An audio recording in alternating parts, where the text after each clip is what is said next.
My hands were perfectly steady when I poured the gravy that Easter Sunday. But by the time my daughter-in-law finished her little speech, half the table couldn't look me in the eye. We had 14 people around the dining room table that afternoon. My son Heath had invited 3 couples from his engineering firm, and I'd spent 2 days cooking. Glazed ham, scalloped potatoes, green beans with almonds, 2 pies from scratch. The table looked the way Gil always loved it. White linen, the good china, the crystal candle holders his mother had left us. I was sitting at the head of the table, the same spot I'd sat in for 31 years of marriage, when my daughter-in-law Raina clinked her fork against her wine glass and stood up. "I want to say something," she announced, in that particular tone she used when she wanted an audience to feel invited, but intended to control the room. She was in a white wrap dress, her dark hair loose, her smile fixed in place like something she'd practiced. "I want to toast my mother-in-law, who has been so generous letting Heath and me live here while I build my business." She tilted her glass toward me. It must be her glass toward me, knowing Gil left you enough that you don't have to worry about contributing anything yourself. Must be nice to just coast. She said it lightly, like a joke. The woman across from me, Heath's colleague's wife, let out a small, uncertain laugh and then stopped, looking at her plate. I set down the gravy boat.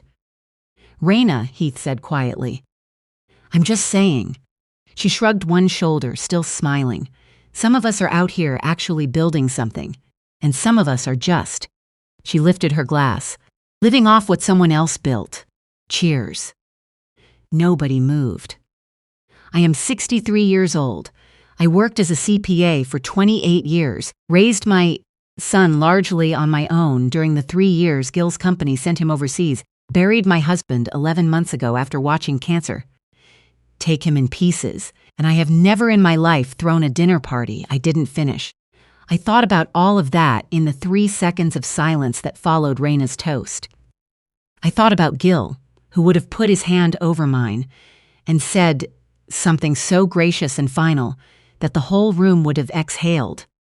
Then I thought, Gil isn't here, but I am. I picked up my wine glass. "Thank you, Raina," I said, in the same even voice I'd used for 3 decades, reviewing corporate ledgers.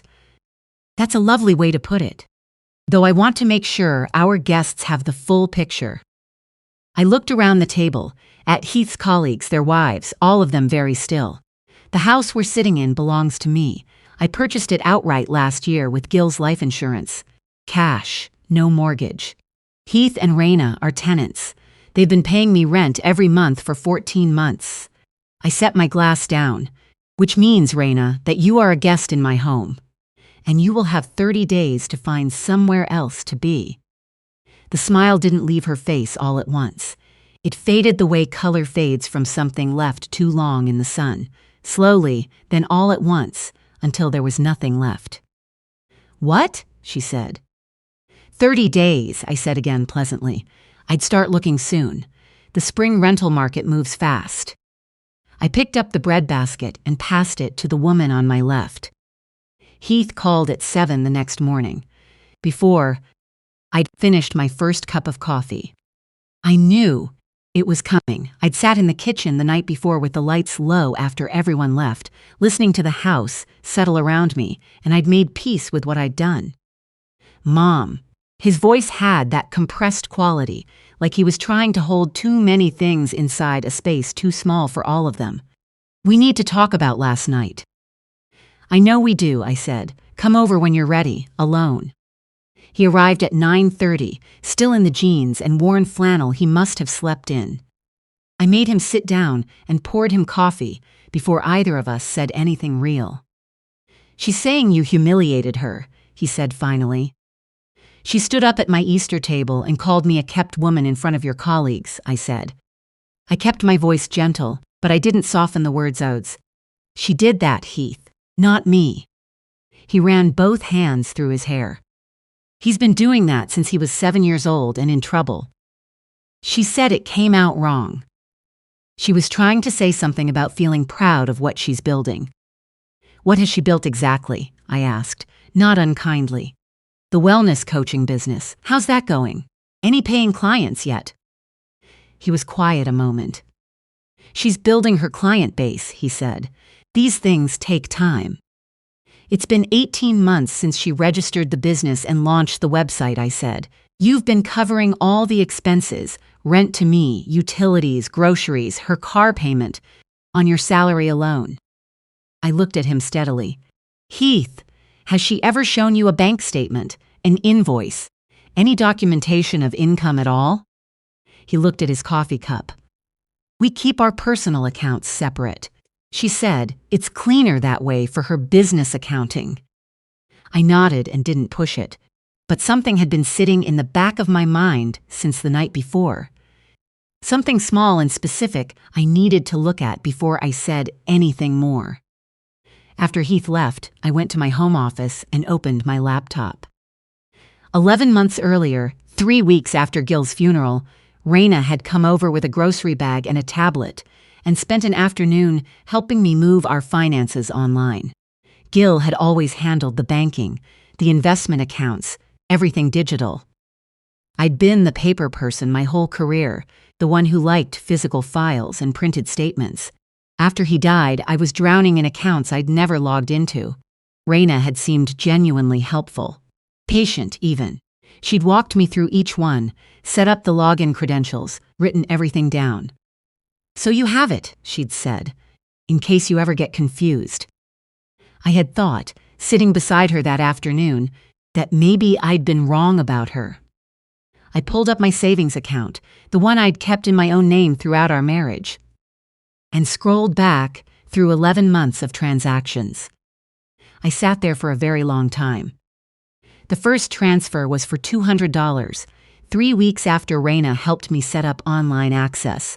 Then $350 6 weeks after that, then $500, then $800. They were spaced irregularly, timed so that no two fell in the same monthly statement period. Each one went to an account labeled GHL Family Reserve, a name that sounded enough like a joint household fund that I might have approved it myself if I'd been asked.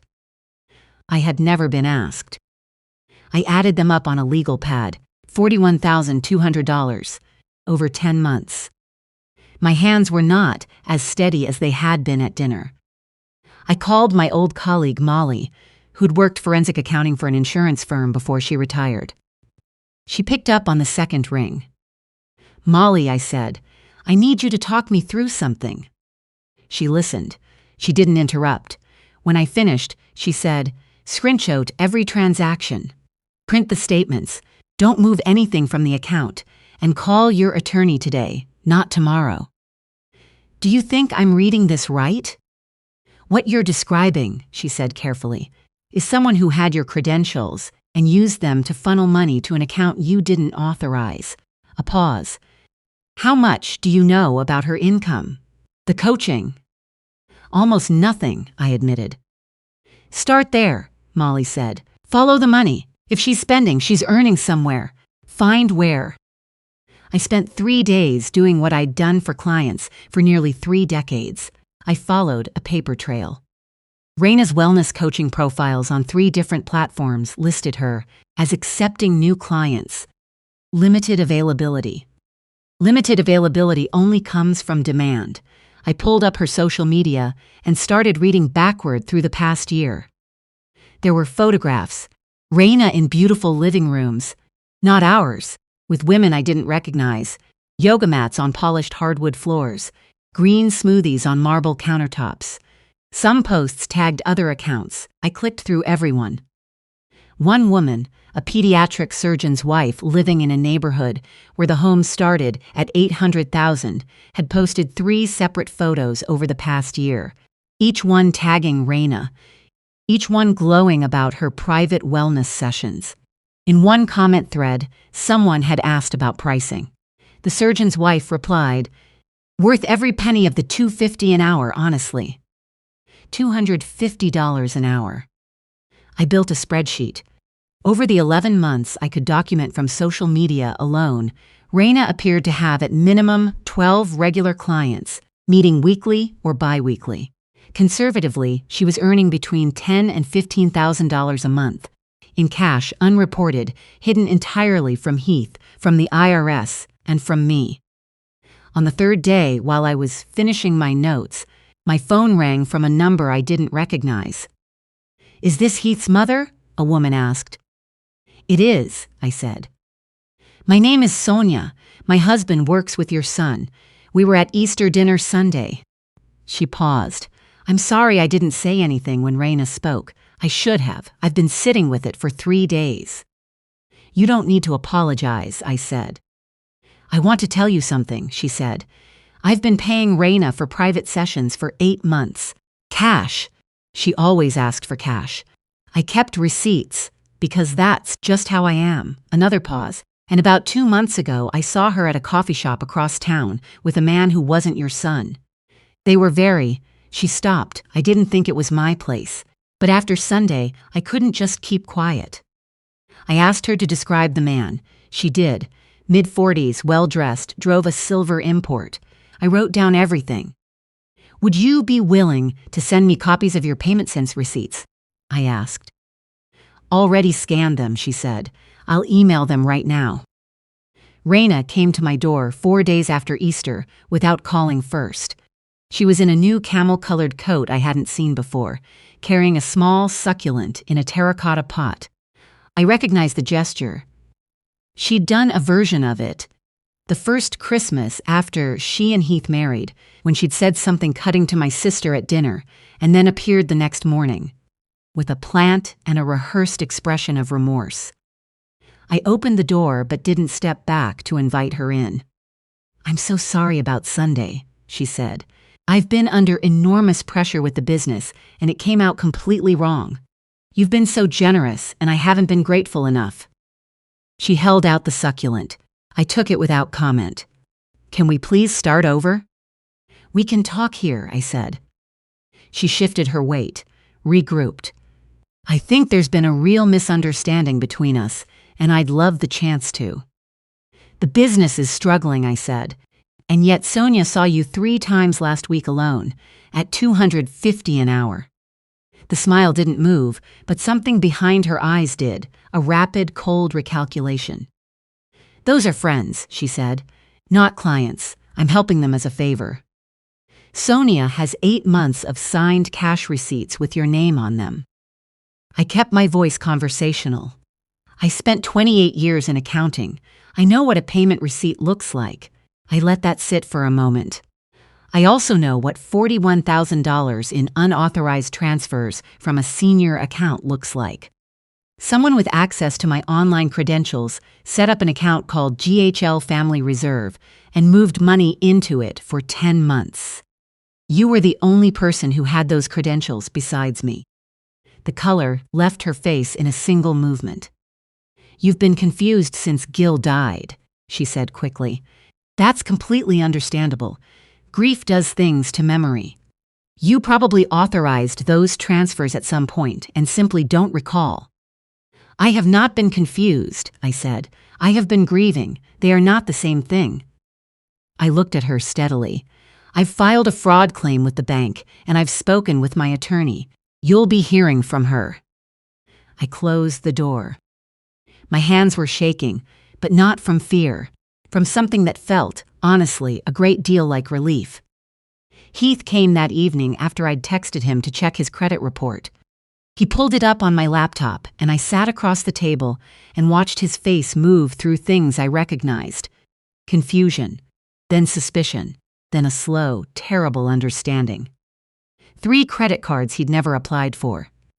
Opened in his name over the past 14 months, carrying combined balances of just over $38,000. A personal loan for $18,000, taken out 7 months prior. All carrying a billing address, a P.O. box 40 minutes away in a town neither of them had ever lived in. He sat there without speaking for a long time. "She did this," he said, not a question. "The account my savings were transferred into," I said carefully, "is titled GHL Family Reserve." "GHL," I watched him. "Heath, does the name Gregory Lawrence mean anything to you?" He looked up slowly. He was the ex-boyfriend of someone Raina knew in college, he said. She mentioned him maybe twice. I've never met him. Sonia described a man she saw Raina with regularly over the past 2 months. Mid-40s, silver import. I slid a photograph across the table, a screenshot Sonia had sent, taken from a parking lot. She took this when she recognized Raina's car. Heath looked at the photo for a long time. Then he turned it face down on the table and pressed both palms flat against the wood and just breathed. "How long?" he said. "I don't know exactly," I said. "The P.O. box was opened 14 months ago. Sonia believes she's been seeing him for at least 6 months. He nodded slowly, like someone absorbing a blow that had been a long time coming. "She was using my name," he said, "this whole time. Building something else entirely." He looked up. "How did I not see any of it?" "Because you trusted her," I said. "That is not a character flaw. That is what a decent person does." I reached across and put my hand over his, and he didn't pull away. The weeks that followed were hard in the specific, grinding way that legal processes are hard. Not dramatic, just relentless. Police reports, bank interviews, meetings with attorneys, the exhausting work of documenting betrayal in triplicate. Heath moved into a hotel and then a short-term rental. The house Raina and Heath had been living in, my house, sat empty while we waited for the courts to work through it. Raina's attorney pushed back hard at first. She claimed the money transfers were gifted, with my knowledge. She claimed the credit accounts were opened with Heath's awareness. She used the word cognitive in a legal letter, suggesting I might be experiencing memory lapses consistent with my age and recent loss. That particular move made something very cold and very clear settle in my chest. My attorney's response included my CPA license record spanning 28 years, my tax filings, 2 physician letters, testimony from Molly and Sonia, bank security records showing the transfers originated from a device registered to Raina, and full documentation of Raina's cash coaching income alongside her reported income of 0. Raina's attorney went quiet for 11 days. When they came back, it was to discuss settlement terms. The agreement was not everything. It never is. But the bank recovered and returned $36,000 of the $41,000 that had been transferred. The fraudulent credit accounts in Heath's name were removed from his record. Raina pled guilty to 2 counts of financial exploitation and 1 count of identity fraud. She received 22 months of supervised probation and a repayment order attached to her name, like a shadow that would follow her for years. On the day the paperwork was finalized, Heath and I sat on the small balcony of his new apartment. A clean, quiet place near his office that he'd furnished himself, carefully, starting from nothing. He'd bought the couch, the kitchen table, the coffee maker. He'd hung 1 photograph. The 2 of us at the Oregon coast, taken the summer before Gil got sick. He said he wanted only things that belonged to him. Sonia's husband invited me to join their hiking group, he said, turning his mug in both hands. I went last weekend. How was it? Hard, he said, but good. He looked out at the street below. There's a woman in the group, a teacher. Her name is Willa. I didn't say anything, just waited. She makes me feel like myself, he said. I forgot that was something I could feel. I still live in my house. The one with Gil's roses growing alongside the back fence, the one where Heath learned to ride his bike on the cracked section of sidewalk out front. I cook Easter dinner every year. I leave Gil's seat at the table set because I'm not ready to change it yet, and I've decided that's allowed. Grief doesn't follow a schedule, and I'm done apologizing for the pace of mine. I started volunteering 2 mornings a week at a senior resource center, teaching a workshop on personal finances and account security. I show people how to read a bank statement from front to back, how to set up fraud alerts, how to recognize when a transaction they didn't make appears on a page they thought they understood. I've had women in their late 70s tell me their daughters or sons-in-law handle all of it, and they've never thought to look. I tell them to look. I tell them that being older does not mean surrendering the right to understand where your own money goes. I tell them that trust is not the same thing as blindness, and that the two can look identical until the day they don't. Raina was counting on a woman diminished by grief, softened by age, too afraid of losing her son to fight back. She was counting on me being exactly what she'd said at that table, someone who coasted, someone who had stopped being useful, someone who could be moved aside without much resistance. She'd mistaken endurance for weakness. I am 63 years old. I buried my husband. I raised a good son through hard years and harder seasons. I spent 28 years making numbers tell the truth when people didn't want them to. I know what I own and what I'm owed, and I know the difference between giving someone a home and handing them a weapon. The roses are blooming early this year, the way they sometimes do when the winter was mild. Gil always said they were the most stubborn things he'd ever tried to grow. The kind of thing that comes back no matter what you do to it, no matter what the season throws at it, no matter how long the cold lasts. He said it like a complaint. He meant it as the highest praise he knew.